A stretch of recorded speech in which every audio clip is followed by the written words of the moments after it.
ভারত বাংলাদেশের জন্য ভিসা বন্ধ করে দিয়েছে। এর পাল্টা ব্যবস্থা হিসেবে তো বলা যায় যে বাংলাদেশও ভারতীয়দের জন্য ভিসা বন্ধ করে দিয়েছে।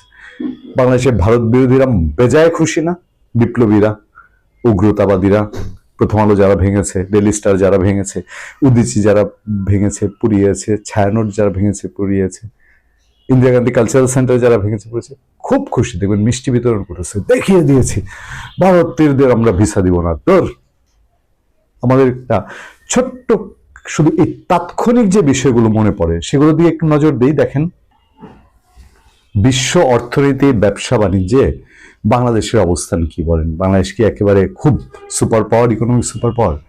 এই বাংলাদেশকে এখনো বিশ্বের বহু দেশে, বহু প্রান্তের মানুষ চেনে ইন্ডিয়া। বাংলাদেশকে ইন্ডিয়া মানে ওয়েস্ট বেঙ্গল যেরকম এরকম পৃথিবীর বহু আছে। আমরা ইউরোপ আমেরিকায় গিয়ে দেখেছি, আমেরিকা এই প্রশ্নের মুখে পড়েছি, আমি হাইতিতে এই প্রশ্নের মুখে পড়েছি, তোমরা কি ইন্ডিয়ার সাথে, ইন্ডিয়ার সঙ্গে? বাংলাদেশ ভাবে ঠিক মতো চেনেও না। আর অর্থনীতি যদি চিন্তা করেন, পৃথিবীর বিভিন্ন কোম্পানি তারা চিন্তা করে আমি ইন্ডিয়ায় ইনভেস্ট করব, ইন্ডিয়ায় আমার এজেন্ট দিব, দিলে পরে ওই এজেন্টই বাংলাদেশ সামলাবে। বড় বড় প্রতিষ্ঠান যে কয়টা আমাদের এখন নাম মনে পড়ছে টুকটাক, আমি শুধু বলি আপনাদেরকে, যেমন তোশিবা জাপান, ওদের এজেন্ট ইন্ডিয়াতে। আপনি এই দেশের তোশিবা জাপানের যাই কিনতে চান আপনাকে কিনতে হবে ইন্ডিয়ান এজেন্টের মাধ্যমে।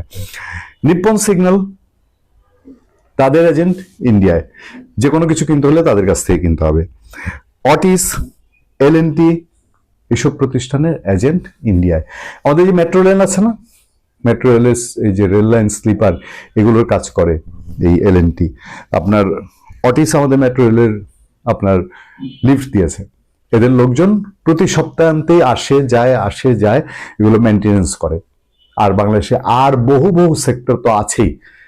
বাংলাদেশিরা ইন্ডিয়া থেকে ব্যবসা বাণিজ্যের জন্য যাওয়া আসা করে। আচ্ছা, লং টাইম ভিসা ছাড়াও বাংলাদেশ রিসেন্টলি তো ইন্ডিয়া এবং বাংলাদেশ খুব ক্ষুদ্র আপনার ভিসা দিত। বাংলাদেশে বহু মানুষ আছে ইন্ডিয়ান কর্মকর্তা কর্মচারী, এক্সপার্টিস আইটি সেক্টরের, তারা বাংলাদেশে জব করে সাপোর্ট দেয়। এখন এই ভারত বিদ্বেষীরা বলবে ধুরু, এগুলো দরকারই নেই, আমাদের দেশে ভারতীয়দের রাখতেই দিব না, ভারতীয়দের আমার কোনো প্রয়োজন নেই। সবেদন নীলমণি, আমাদের যে সর্বনাশটা এই বক্তৃতার এই স্লোগানের মধ্যে দিয়ে হবে, এটা কি তারা বুঝতে পারে? আপনারা নিশ্চিত থাকেন ভারত বাংলাদেশকে নিয়ে কেউ খেলতে চাচ্ছে। এটা পাকিস্তান বা তার কি হোক বা অন্য কেউ হোক, সুপার পাওয়ার অন্য কেউ চাচ্ছে বাংলাদেশের সাথে ভারতের একটা বড় গ্যাঞ্জাম লাগুক। এটা সোজা সাপটা বললে এটা যুদ্ধের দিকে নিয়ে যাওয়া যায় কিনা, মানে সামরিক পর্যায়ে নিয়ে যাওয়া যায় কিনা, এতে কোনো রকম কোনো সন্দেহ নেই। বাংলাদেশের পক্ষ থেকে কূটনৈতিক যুদ্ধ একেবারে লাগাতার, মানে কাছা দিয়ে লেগেছে। বাংলাদেশ ভারতের সঙ্গে কূটনৈতিক যুদ্ধে জিততেই আসতে হবে, এবং এই কূটনৈতিক যুদ্ধ করলেও হবে না। একের পর এক ঘটনা ঘটছে প্রতিদিন, আমি বলছি প্রত্যেক দিন অবনতিশীল। প্রতিটা দিন ইচ এন্ড এভরিডে ভারতের সাথে সম্পর্ক অবনতিশীল। ভারতের মতো একটা এত সুপার পাওয়ারের সাথে লাগতে চাওয়া, এটা কি খামখেয়ালি কথা? আসবে পাকিস্তান, চীন ভারতের সাথে লাগতে গেলে বাংলাদেশকে বাঁচাইতে। মানে কেন নিজের পায়ে নিজে কোরাল দিচ্ছে এই ভারতের সাথে গ্যাঞ্জাম করে? ভারত থেকে ছু মারলে পরে তাদের কোথাও, এই যারা এগুলো করছে এদের টেকার কোনো উপায় আছে?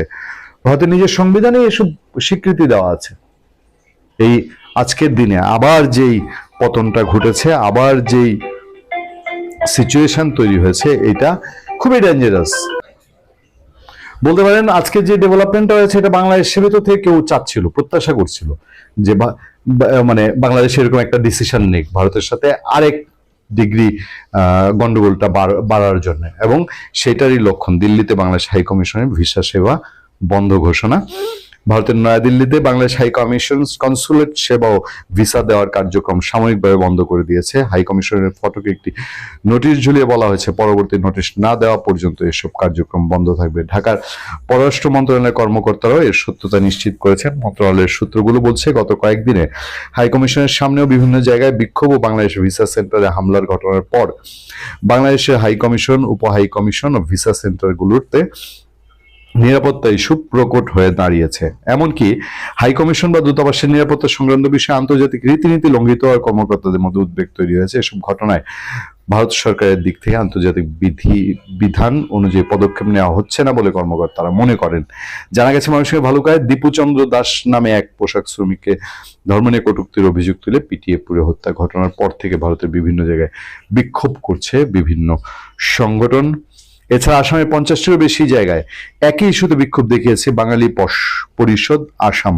প্রতিটি কর্মসূচিতেই বাংলাদেশের অন্তর্বর্তী সরকারের প্রধান উপদেষ্টা ডক্টর মোহাম্মদ ইউনূসের কুশপুত্তলিকা পূরণ হয়। এর আগে শনিবার রাতে ভারতের নয়াদিল্লিতে আমাদের হাই কমিশন অফিসের সামনে সেখানে একটা অনাকাঙ্ক্ষিত পরিস্থিতি তৈরি হয়েছিল। পরের খবরটা আরো সাংঘাতিক। বিক্ষোভ হুমকির মুখে কলকাতা শিলিগুড়িতে ভিসা সেন্টারও বন্ধ। দেখেন, ভারতের কলকাতায় বাংলাদেশের উপ হাই কমিশন ও শিলিগুড়িতে বাংলাদেশের ভিসা সেন্টারের সামনে বিক্ষোভ করেছে বেশ কয়েকটি সংগঠন। এর পরিপ্রেক্ষিতে শহর দুটিতে ভিসা সেন্টার সাময়িকভাবে বন্ধ ঘোষণা করা হয়েছে। সোমবার কলকাতায় বাংলাদেশ উপ হাই কমিশনের দায়িত্বশীল এক কর্মকর্তা বিষয়টি নিশ্চিত করেছেন। তিনি জানান, ভিসা সেন্টারগুলো পরিচালনা করে একটি ব্যক্তি মালিকানাধীন প্রতিষ্ঠান। নিরাপত্তা পরিস্থিতি বিবেচনায় কার্যক্রম সাময়িকভাবে বন্ধ রাখতে বলা হয়েছে। এর আগে দুপুরে ও বিকেলে দুটি স্থানে বিক্ষোভের সময় পুরানো হয় বাংলাদেশের পতাকা সম্বলিত ফ্ল্যাক্স ও প্রধান উপদেষ্টা অধ্যাপক মোহাম্মদ ইউনূসের কুশপুত্তলিকা। শিলিগুড়িতে হুমকি দেওয়া হয় বাংলাদেশ ভিসা সেন্টার বন্ধ রাখার, সেটাও এই দীপুচন্দ্র দাসের ঘটনা নিয়ে। মানে এটা যে বিশ্বব্যাপী তোলপাড় তুলেছে তার কোনো সন্দেহ নেই। কারণ হচ্ছে বাংলাদেশ ভারত অবনতিশীল সম্পর্ক, অবনতি মানে ক্রম অবনতিশীল সম্পর্কে, সেইটা দুদিন বাদে দেখবেন বিশ্ব মোড়ল্লা, ওই যে পাকিস্তান ভারত লাগলে পরে আমেরিকা নাক গলায় না, এই দিকে যায় কিনা, মানে এরকম একটা সিচুয়েশন তৈরি হয় কিনা। ইতিমধ্যে তার একটা লক্ষণ আছে, দেখেন লক্ষণটা হচ্ছে এরকম: ঢাকা দিল্লি উত্তেজনা দ্রুত কমানো প্রয়োজন, বাংলাদেশের রুশ রাষ্ট্রদূত। তিনি বলছেন, ঢাকা দিল্লির পরিস্থিতি পর্যবেক্ষণ করছে রাশিয়া, কারণ এটি শুধু দুই দেশের জন্য নয় বরং পুরো দক্ষিণ এশিয়া অঞ্চলের জন্য গুরুত্বপূর্ণ। এটি একটি ভূ রাজনৈতিক বিষয়ে, এর নেতিবাচক প্রভাব পড়তে পারে যদি ফলপ্রসূ সমাধান না আসে। ফলে ভারতের সঙ্গে যত দ্রুত সম্ভব উত্তেজনা কমাতে হবে বলে মন্তব্য করেছেন ঢাকায় রুশ রাষ্ট্রদূত আলেকজান্ডার খোজিন। সোমবার সকালে রাজধানী রাশিয়া দূতাবাসে এক সংবাদ সম্মেলন আয়োজন করা হয়। এতে সাংবাদিকদের বিভিন্ন প্রশ্নের উত্তর দেন ঢাকায় নিযুক্ত রুশ রাষ্ট্রদূত আলেকজান্ডার খোজিন। দূতাবাসের অন্য কূটনীতিকরা ওই সময় উপস্থিত ছিলেন। খেয়াল করবেন দর্শক, বাংলাদেশ ভারত উত্তেজনাপূর্বক সম্পর্ক নিয়ে এক প্রশ্নের উত্তরে আলেকজান্ডার খোজিন বলেন, আমরা অন্য দেশের দ্বিপক্ষীয় সম্পর্কের সংঘাত নিয়ে কথা বলি না, তবে আমরা পরিস্থিতি পর্যবেক্ষণ করছি। তবে পরিস্থিতি আমরা পর্যবেক্ষণ করছি কারণ এটি শুধু এই দুই দেশের জন্য নয় বরং পুরো দক্ষিণ এশিয়া অঞ্চলের জন্য গুরুত্বপূর্ণ। এটি একটি ভূ রাজনৈতিক বিষয় যার নেতিবাচক প্রভাব পড়তে পারে যদি ফলপ্রসূ সমাধান না হয়। তিনি আরো কিছু কথা যোগ করেছেন, বলছেন, আমরা বাংলাদেশের অন্তর্বর্তী সরকারের পররাষ্ট্র উপদেষ্টার বক্তব্য পড়েছি। তিনি সংশ্লিষ্ট সব পক্ষের সঙ্গে ভারসাম্যপূর্ণ সমাধানের পথে এগোনোর কথা বলেছেন, যাতে উত্তেজনা যতটা সম্ভব কমানো যায়। আমরা আমাদের প্রতিবেশী বেছে নিতে পারি না। ইউক্রেনের সঙ্গে আমাদের যে অভিজ্ঞতা রয়েছে সেটিও আমাদের জন্য উদ্বেগের বিষয়। একইভাবে এখানকার ভূ রাজনৈতিক পরিস্থিতি নিয়েও আমরা উদ্বিগ্নের কথা জানিয়েছি। ভারতের সঙ্গে যত দ্রুত সম্ভব উত্তেজনা কমানো প্রয়োজন, এটাই ভালো। মানে আমাদের কিন্তু ভালো উপদেশই সবাই দিবে। এখন দেখেন, এই দীপুচন্দ্র দাসের যে ঘটনাটা, এই ঘটনাটা যদি আমরা উল্টা দিক থেকে দেখি, ভারতে একজন মুসলমান ধর্মাবলম্বী মানুষকে যদি সব সনাতন ধর্মাবলম্বী মিলে এবং তাদের কোনো দেবদেবী বা অন্য কোনো কিছু অবমাননার অভিযোগ, মিথ্যা অভিযোগ তুলে তাকে এই পরিস্থিতি করা হতো, এটা একটা রিপারকেশন আমাদের দেশে হতো না? আমাদের দেশের হুজুররা ছেড়ে দিত, যারা কথায় কথায় রাস্তায় নেমে আসে, যারা ওসমান হাদির মতন একজন মানুষ প্রাণ দিলেন, শহীদ হলেন বলা যায়, তার জন্য গিয়ে দুটো পত্রিকা অফিস পুরাই দিচ্ছে। তো এই টাইপের লোকগুলো বাংলাদেশে চালাতো না? তো সেম এই ক্যাটাগরির লোক তো ইন্ডিয়াতেও আছে, তারা এইসব হুলস্থুল করছে।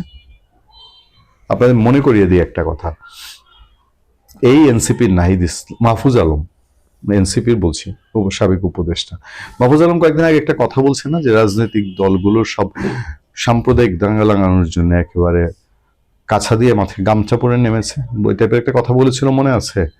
এর সাথে কি কোনো মিল পাচ্ছেন আপনার পরিস্থিতির? ভালো থাকবেন, সুস্থ থাকবেন। আপনার সাথে আমি আতিক রহমান।